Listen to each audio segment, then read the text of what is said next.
මොකද්ද මේ ඇමරිකාව වෙන්නේ? මර හමුදාවක් වගේ කට්ටියක් ඇවිල්ලා මිනිස්සුන්ව බලෙන් පැහැරගෙන යනවා. ඊයේ මම කතා කළා වෙනසුලාවේ ජනාධිපති ආර්යව පැහැරගෙන ආපු එක ගැන. දැන් ඇමරිකාවේම කාන්තාවක් නිකෝල් ගුඩ් කියන සුදු ජාතික කාන්තාව මිනියාපොලිස් නගරයේදී වෙඩි තියලා මරුවා ගිය සතියේ. ඒ ඇමරිකානු ජනාධිපති ඩොනල්ඩ් ට්‍රම්ප් විසින් මිනියාපොලිස් නගරයේ එවපු අයිස් කියන හමුදාව විසින්. දැන් අයිස් කිව්වම අපිට ලොකු බයක් දැනෙනවා. ලංකාවේ අයිස් කියන්නේ මත්ද්‍රව්‍යයකට. එතකොට ඒකට අපි අඳුරන අය අපේ පවුල් වල අය ගොදුරු වෙයි කියලා.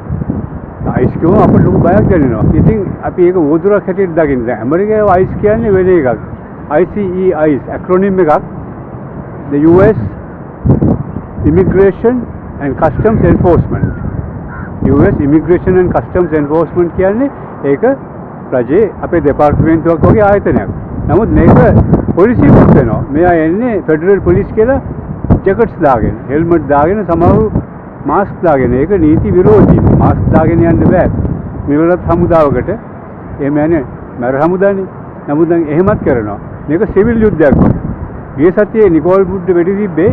දැන් මේ හමුදාවට විරුද්ධව මේගොල්ලන් කරන්නේ ඇමරිකා ප්‍රධාන නගර වලට ගිහිල්ලා ඉලීගල් ඉමිග්‍රන්ට්ස්ලා කියලා. ඒක අනවසරයෙන් අතුරු වුණායි කියලා අවුරුදු ගණන් හිටපු. සමහරුන්ට ඇමරිකන් පාස්පෝර්ට් තියෙනවා. ඒ කියන්නේ සිටිසන්ෂිප් තියෙනවා. ග්‍රීන් කාඩ් තියෙනවා. වැඩ කරන රැකියාවල් තියෙනවා. හොඳ රැකියාවල් කරන මිනිස්සුන්ව මේ බලෙන් පැහැරගෙන යන්නේ මහ දවල්. අපිට හිතාගන්න බෑ මේ ඇමරිකාවද කියලා. මොකද අපි හිතන්නේ ඉතාලම හැම පැත්තෙම මානව හිමිකම් හැම පැත්තෙම හොඳ සංවර්ධනය වුණු රටක් කියලානේ. දැන් පේනවා එක නරක මිනිහෙක් ආවට පස්සේ කරන්න පුළුවන් විනාශය. හොඳයි. අපි නිකෝල් ගුඩ්ගේ කතාව බලමු.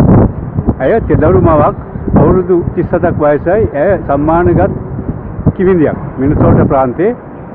දැන් මේ අයිස් කට්ටිය ඇවිල්ලා මේ මිනිසුන් පැහැර ගැනීම නිසා සංවිධානය වෙලා ඉන්නවා මේ වොලන්ටියර් ගෲප්ස් කියලා සාමාන්‍ය මිනිස්සු.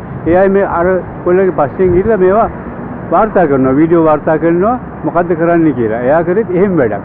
නීති විරෝධී වැඩක් නෙමෙයි ඒක. වාර්තා කරන එක කියන්නේ. අපිට මේ ප්‍රෙස් අයිඩි එකක් තියෙන්න ඕනේ නැහැ. සිටිසන් ජර්නලිසම් කියලා එකක් තියෙනවා. ඒක කරන්න පුළුවන් ඕනම කෙනෙකුට.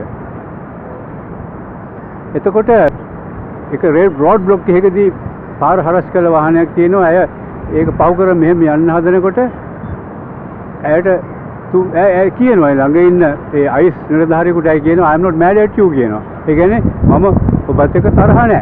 ඒකයි ඒක තේරුම. මම ඔබත් එක්ක කේන්දේ ගිහින් නැහැ. එහෙම කියලා මෙහෙම යන්න හදනකොටම මේ ළඟ ඉඳලා මෙන්න පොයින්ට් බ්ලැන්ක් රේන්ජ් කියන්නේ මෙන්න මෙහෙම ඉඳලා තුන් පාරක් වෙඩි දෙනවා වීදුරු ඔස්සේ මූණට වෙඩි දියන්නේ. දැන් සාමාන්‍යයෙන් මේ වගේ අවස්ථාවක සම්ප්‍රදායක් තියෙනවා. ජීවිත හානියක් නොකර අපරාධකාරයෙක් නෙවෙයි. ඒ නිසා මේ සාමාන්‍ය පුරවැසියෙක් මොකද ප්‍රශ්න කර නවත්තන්න ඕන නම් ඔහොම වෙඩි තියන්නේ නැහැ. මූණට වෙඩි දෙනවා. එතනම මැරෙනවා. ඉතින් දැන් මේක උඩ මිනිසෝටා ඒ ප්‍රාන්තයේ තමයි මේ මිනියාපොලිස් නගරයේ තියෙන්නේ.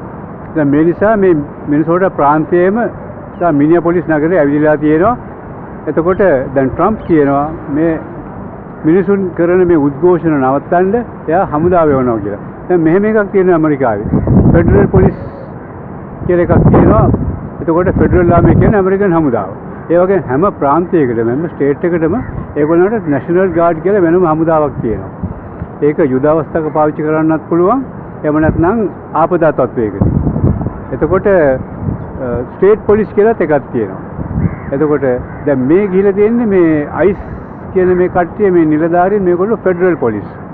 දැන් මේගොල්ලෝ බලය උපරිම පාවිච්චි කරන උපරිම කියන්නේ හිතා ගන්නත් බැරි විදිහට. අපි දැකලා නැහැ කවදාවත් ඇමරිකාවේ මීට කලිනුත් යම් ඇවිලීම් වෙලා තියෙනවා. මෙහෙම දැකලා නැහැ.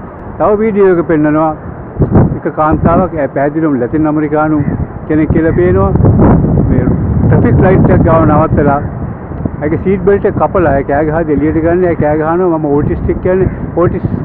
ඕටිසම් කියන්නේ මේ සාමාන්‍ය මොලේ ආබාධයක් එහෙම අයට වැඩ කරන්න පුළුවන්. මොකක් කරලා නෝමල් විදිහට වැඩ කරනවා. නමුත් යම් ප්‍රශ්න තියෙනවා. ඒකට බෙහෙත් ගන්න ඕන. ඕටිස්ටික් කියන එක. ඒ කෑ ගහනවා I'm autistic I'm going to the doctor කියනවා. මම වෛද්‍යවරයෙක් ගාවට මේ යන්නේ. ඒ කිසි දෙයක් ගණන් ගන්න 12 දෙනෙක්. අන්තික ඒගොල්ලෝ ශරීරයෙන් විශාල මිනිස්සු. මේ උඩ කාන්තාව ඇදගෙන යන 12 දෙනෙක් සීට් බෙල්ට් එක කපලා අරගෙන මේ වටේට දැන් ප්‍රෙස් එකක් ඉන්නවා. එක්කෙනෙක් හෙල්මට් එකක් දාගෙන ඉන්නේ. ඒ වගේම සාමාන්‍ය මිනිස්සු ඉන්නවා. ඒගොල්ලන් ඇවිත් ඇව බේර ගන්න හදනවා. එතකොට අර මේ හැමෝම ගෙනියනවා මේ අයිස් නිලධාරීන් පෙපර් ස්ප්‍රේ කියලා. ඒ කියන්නේ ගම්මිරිස් මිශ්‍රණයක්. මේක විදිනවා මිනිස්සුගේ මූණට. ඒක මුල් අවස්ථාව. එතනින් නවත්තන්න බැරි නම් ඒගොල්ලන්ට කියනවා non lethal round කියලා. non lethal round කියන්නේ බුලට් එකක් නෙමෙයි. නමුත් රබර් බුලට් වගේ ඒක බැදුනොත් හැබැයි ඒකේ සෑහෙන ඩැමේජ් එකක් වෙනවා.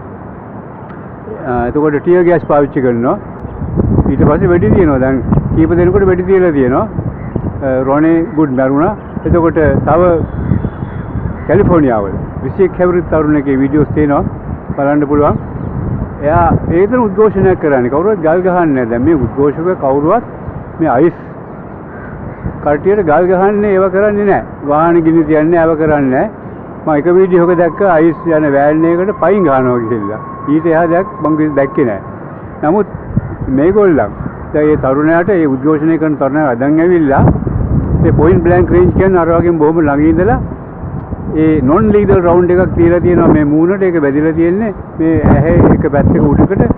ඒක ඇහැ සම්පූර්ණ විනාශයි. පැය 6ක ඔපරේෂන් එකක් කළාලු. ඒ තරුණයා ලේ පෙරි බිම ඇදගෙන යනවා. එහෙමයි. ඇම්බියුලන්ස් එකක් ඇවිල්ලා ගෙනියන්න ගන්නේ බිම ඇදගෙන යනවා සෑහෙන දුරක්. ඊට පස්සේ පැය 6ක ඔපරේෂන් එකක් කළා. මේ ප්ලාස්ටික් කෑලි විදුරු කෑලි මූණෙන් අයින් කරලා ડોක්ටර්ස්ලා කියලා තියෙනවා මේ කිස් කබලි තිබිලා තියෙනවා. මෙයා ජීවත් වුණ එක ලෝක පුදුමයක් කියලා. ඉතින් මෙහෙම තත්ත්වයක් ඇමරිකාවේ තියෙනවා. දැන් ඩොනල්ඩ් ට්‍රම්ප් කියනවා එයා ෆෙඩරල් ආර්මි කියන්නේ ඇමරිකන් හමුදාවේ වෙනවා කියලා මේ උද්ඝෝෂකයන් මැඩ පවත්වන්න. දැන් අපිට පුරුදු වෙන්නේ මේ තුන්වෙනි ලෝකේ. මේ අපි උපරිම බලය අපි දැකලා තියෙනවා රජයන් පාවිච්චි කරනවා මිනිසුන් යම් අවස්ථාවල නැගිටිනකොට. නමුත් වාසනාවකට අපි දැන් අවුරුදු 3කට කලින් අරගලේ කාලේදී අපි එහෙම එකක් දැක්කේ නැහැ. වාසනාවකට වගේ අපි ඒක සාමකාමීව කරගෙන ගියා. ඒක අන්තිම හරියාවට පස්සේ තමයි අපි ප්‍රශ්න දැක්කේ. නමුත් දැන් මෙතනදී මේ දැන් අපි බලමු ඩොනල්ඩ් ට්‍රම්ප්ට විරුද්ධව මෙහෙම විශාල මේකක් ආවොත් රැල්ලක් ආවොත් ඩොනල්ඩ් ට්‍රම්ප් මොනව නොකරයිද? මම හිතන්නේ යුද්ධ ටැංකි පවා ආවයි. දැන් ඩොනල්ඩ් ට්‍රම්ප් මේ දෙවෙනි වතාවට ජනාධිපති වුණාට පස්සේ එයා හිස උදුම්මගෙන ඉන්නවා. කොහොමදත් මේක අඩු නම් ඉතින් කොහොමදත් ඒක වෙනවනේ. දැන් එයා ඇමරිකාවේ මීට කලින් ජනාධිපතිවරුන් 21 දෙනෙක් දෙවෙනි වතාවට පත් වෙලා තියෙනවා. නමුත් ඒ ඇමරිකාවේ ඒකට මෙහෙම යෙදුමකුත් තියෙනවා the curse of the second term කියලා. දෙවෙනි වතාවේ ශාපය. ඒ හැම ජනාධිපතිවරයාට වගේම දෙවෙනි වතාවේ විශාල ප්‍රශ්න ඇති වෙලා තියෙනවා. ඉතින් දැන් ඩොනල්ඩ් ට්‍රම්ප් පටන් ගත්තම විශාල ප්‍රශ්න ගොඩකින්. මේක කොතනින් ඉවර වෙයිද කියලා දන්නේ නැහැ. ඇමරිකාව සිවිල් යුද්ධ තත්ත්වයකට යයිද? ඇමරිකාව එහෙම එතකොට මොකද මේක දැන් බෙදලා තියෙනවා බ්ලැක් ඇන්ඩ් වයිට් විතරක් නෙමෙයි මේ හිස්පැනික් කියන්නේ මේ දකුණු ඇමරිකාවෙන් ආපු මිනිස්සුන්ට. එතකොට අප්‍රිකාවේ විශේෂයෙන්ම සෝමාලියාවේ මිනිස්සුන්ට විරුද්ධව ලොකු උද්ඝෝෂණයක් යනවා. එතකොට ඉන්දියානු විරෝධී මේකක් තියෙනවා. දැන් මේ ට්‍රම්ප්ගේ වෝටර් බේස් එක කියන්නේ ඇමරිකාවේ ට්‍රම්ප්ට ඡන්දෙ දුන්නා. මේ ඔක්කොම සුදු මිනිස්සු නෙමෙයි. නමුත් බහුතරයක් සුදු අය ඒකට කියන්නේ white supremacist base කියලා. ඒ කියන්නේ සුදු ජාතීන් මුදුනෙන් තියෙන supremacist කියන්නේ ඉහළින්ම ඒගොල්ලෝ තමයි ඉන්නේ කියන ඒ විශ්වාසයේ ඒ පදනම උඩ තමයි ඒගොල්ලන් වැඩ කරන්නේ. දැන් මේ අය අනිත් ජාතීන් ඔක්කොම රිජෙක්ට් කරනවා. දැන් උදාහරණයක් හැටියට මේ දැන් ඉන්දියාවෙන් ආපු අය ගොඩක් සාර්ථකයි ඇමරිකාවේ. සෙනෙට් එකේ ඉන්නවා. සෙනටර්ස්ලා ඉන්නවා. ඒ කියන්නේ අපි ඇමතිවරු වගේ. නමුත් ඒ අයට උනත් දැන් විශාල තර්ජන බලපෑම් එල්ල වෙනවා. එතකොට මේ ට්‍රම්ප්ගේ ගෝලෝ ටික හදන්නේ මේ මිනිස්සු ඔක්කොම ඇමරිකාවෙන් එලවන්න.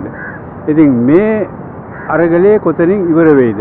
මේක අපි දිගටම සාකච්ඡා කළ යුද්ධයක්. ඒ වගේම දිගටම අපිට බලන්නත් පුළුවන්. ඒ වගේම මිනිස්සු සංවිධානය වෙනවා. දැන් ට්‍රම්ප් බය වෙලා ඉන්නේ මොකද මේ හමුදාව වෙනවා කියලා. ඒ පුදුම විදිහට සංවිධානය වෙලා තියෙනවා මේ ට්‍රම්ප්ගේ මේ ප්‍රතිපත්ති විරුද්ධ මිනිස්සු. දැන් උදාහරණයක් හැටියට එක තරුණ කාන්තාවක් ඇක්ටිවිස්ට් කෙනෙක්. එයා කතා කරලා කිව්වා ඒගොල්ලෝ පිට රටවල වලින් ඉගෙනගත්ත දේවල්.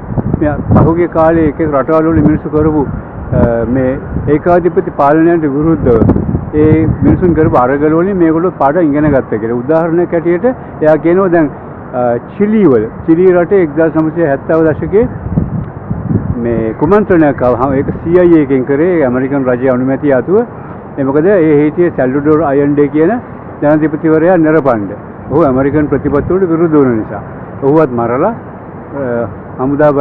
හමුදාපති හැටියට හිටපු පිනෝෂෙට්.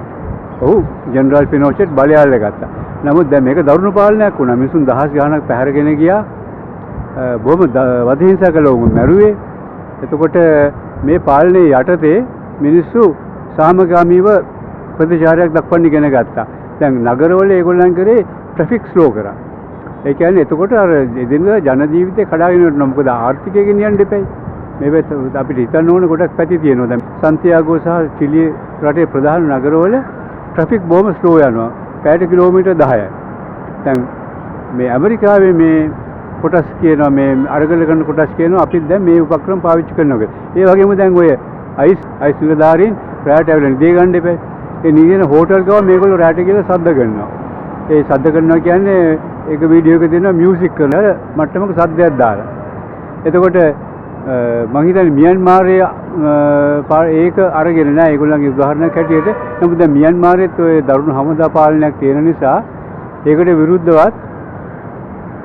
විරුද්ධවත් විශාල මේ ඒ රටේ තියෙනවා මෙහෙම සම්ප්‍රදායක්. ඒ මිනිස්සු අර ඒ මොකක් හරි ඒගොල්ලන්ට තර්ජනයක් එල්ල වුණාම ඔක්කොම ගෙවල් එකතු වෙලා තට්ටු නිවාස ගෙවල් වල ඉන්න රැට මේ ඇලුමිනියම් භාජන වල තට්ටු කරනවා. ඉතින් මේක විශාල සද්දයක් වෙනවනේ. ඒගොල්ලන් ඒ ප්‍රොටෙස්ට් කරන එක ක්‍රමයක්. ඉතින් මේ වගේ මේ ක්‍රමවේද දැන් මේ ඇමරිකාවේ අත්හදා බලාගෙන යනවා.